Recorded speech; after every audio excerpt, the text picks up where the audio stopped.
sebelum itu kami akan perkenalan diri dimulai dari Perkenalkan, nama saya Dia Patiani. Dalam hal ini saya sebagai ibu. Perkenalkan, nama saya Mista Loka. Saya sebagai ketua hari. Perkenalkan, saya Kaila Felisa dan saya bermain sebagai pembarang. Perkenalkan, nama saya Yusuf Alfani sebagai Yusuf. Perkenalkan, nama saya Muhammad Supriyatna, saya sebagai Mas Aruf. Perkenalkan, nama saya Rizwan Al-Bidan, saya berperan sebagai Indra Jaya. perkenalkan nama saya Muhammad saya berperan sebagai ibu. Perkenalkan, nama saya Yusuf Prawira, saya berperan sebagai Prabu. Perkenalkan, nama saya Muhammad sebagai ajudan. Perkenalkan nama saya Alvin Valensulia jadi sebagai ibu. Perkenalkan, nama saya Melisi sebagai warga. Perkenalkan, nama saya Sinarati sebagai warga. Perkenalkan, nama saya Jilri sebagai warga. Perkenalkan, saya Nurul sebagai warga.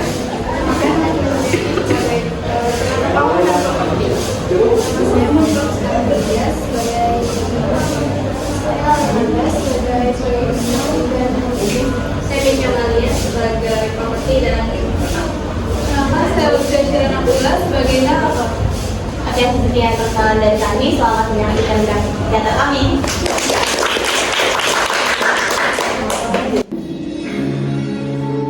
Di sebuah kerajaan yang makmur, hiduplah seorang raja bernama Prabu Takaharu.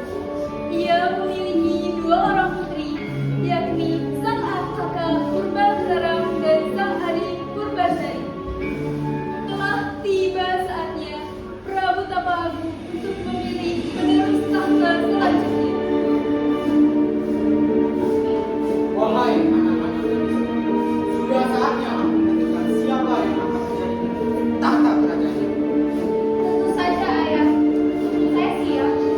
Lagi pula kita semua juga tahu bahwa saya memang yang paling pantas untuk menjadi pemimpin. Ayah, kamu kan belum mungkin keputusan ayah. Setelah memikirkan orang yang akan menjadi tahta kerajaan ini adalah Purbasari. Hah? Ayah? Ayah benar. Ayah lebih memilih Purbasari daripada saya. Kita semua juga tahu. Saya kakaknya. Saya lebih pantas untuk menjadi penerus tahta. Ini tidak adil, ayah. Kenapa harus Purbasari?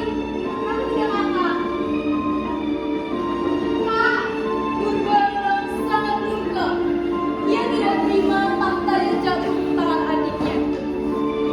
Dia bersama gerangannya Indra Jaya menyusun sebuah rencana jahat dan mendatangi seorang dukun paling sakti untuk mengutuk Purbasari.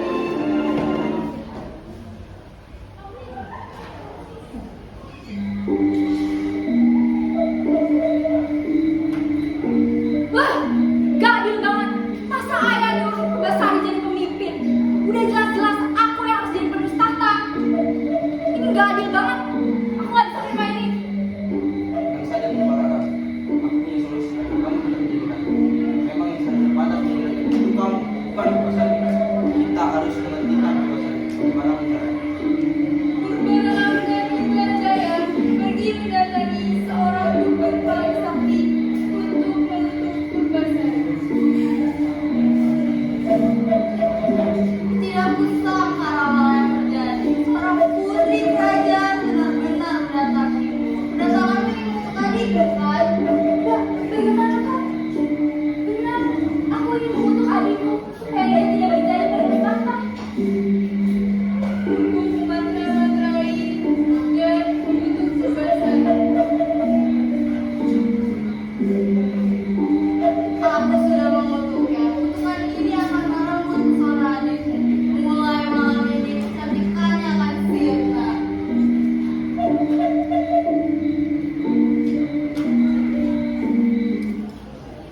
Tepat setelahnya, kutukan dari dukun paling sakti itu berhasil. Purbasari terkena kutukannya. Kini Purbasari terkena sebuah penyakit kulit yang tak ada satupun obat yang manjur di seluruh kerajaan. Sang putri yang tadinya cantik jelita kini menjadi buruk rupa. Purbarara memanfaatkan kejadian ini untuk melengsarkan Purbasari. Mengapa aku mengalami seperti ini?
seorang diri.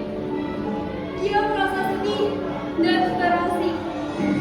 Tapi kesendiriannya tak berlangsung lama. Datang seekor lutung yang dapat berbicara dengan bahasa manusia. Kemudian lutung itu menemani Purbasari, bahkan menyembuhkan lutungannya.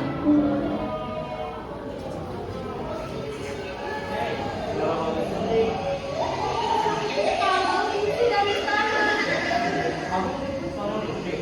Iya, karena aku bilang aku bingung ya. Aku tahu cara menemukan ada sebuah telaga yang air itu bisa menyebar segala sesuatu. Aku akan ambil lagi, tapi kamu belum sampai aku lagi. Baiklah, apakah lama? Baik, aku akan menunggu. Purbasari pergi ke sebuah telaga. Setelah berhari-hari Purbasari menunggu, Purbasari hampir meyakini bahwa lutung Kasaro telah berbohong. Tetapi setelah penantian yang panjang, akhirnya lutung Kasaro kembali dengan membawa sebuah air dari telaga tersebut, kemudian meminumkannya kepada Purbasari, sehingga kutukan dari Purbasari pun bisa terangkat kembali. Mana waktu itu kenapa dia muncul? Dia berbohong padaku. Ratu, ini air Ratu.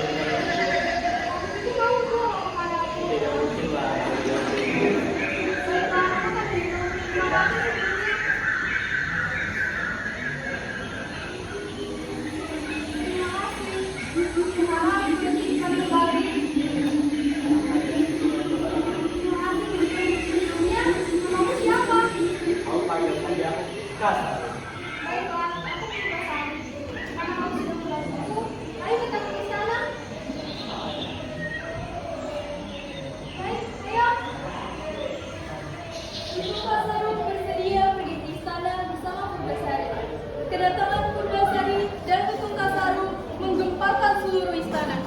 Purbararang melihat kedatangan kembali adiknya yang sudah terlepas dari kutukan, merasa kembali tersaingi.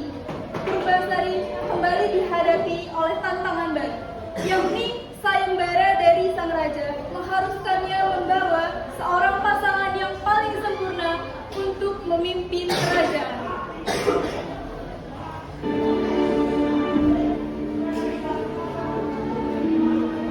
Aku sudah memikirkan, tidak benar jika menerus tahta kerajaan hanya dinilai dari para selesai. Jadi pula kedua anakku memang sangat cantik dan awal.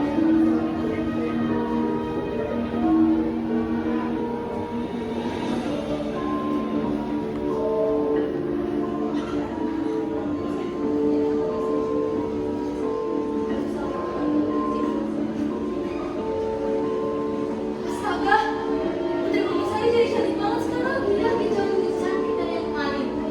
Tapi mau pasangannya seorang lutung. Seorang ibu. Seorang putri berkota harus memiliki pasangan yang sepadan. Bertarung saja. Siapa yang membawa pasangan paling tampan dan berkuasa, dialah yang akan menggantikan tahta kerajaan. Iya sih, aku nggak terima kok. Pangerannya seorang lutung. Ayah, aku kan siap menuruti kemauan ayah. Oke, kalau kayak gitu kita tenang aja. Itu tunanganku Indra Jaya, dia tampan, kaya. Oh, dan dia juga anak bangsawan. Mana tunanganku? Ini tunanganku. Asal namanya seekor lutung. Kamu bercanda ya? Kamu pikir rakyat mana yang mau dipimpin sama seekor lutung? Bener banget. Jangan-jangan kamu jatuh cinta sama seekor lutung pas kamu diasingkan ke hutan ya? Oh, kenapa? Dia baik kepadaku selama ini.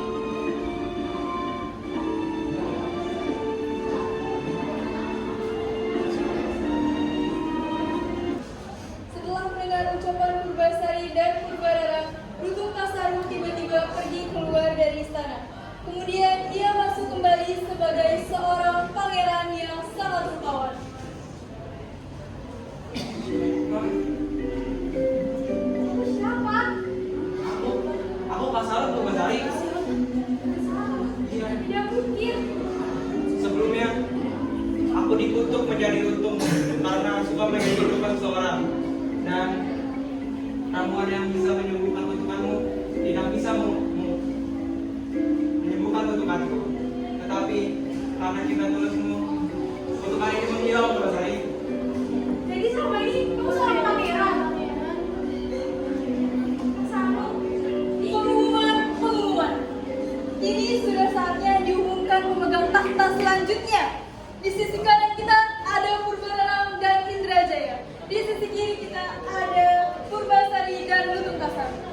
Kira-kira siapakah pemimpin yang akan dipilih oleh Sang Prabu untuk menduduki tahta selanjutnya?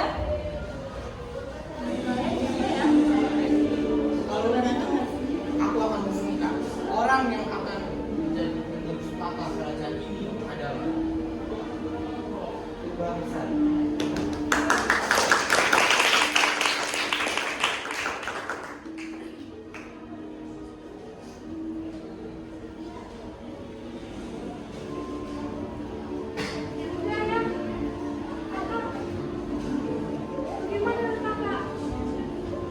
Wah, ini gak ada. Kamu harus mati sama kutukan itu.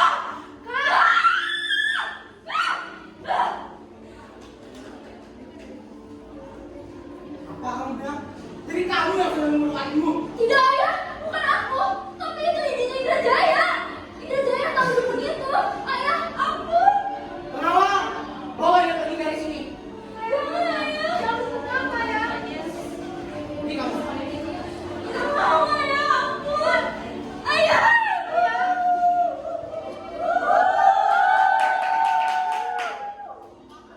Purbasari diangkat kembali menjadi putri mahkota api. Kemudian dia menikah dengan Kasar. Setelah Prabu Tapalagu meninggal dunia karena sakit, Purbasari dan Kasar melanjutkan tahta kerajaan. Dari kisah ini kita belajar bahwa ada yang lebih penting daripada wajah yang pawan, yakni inner beauty. Jadi,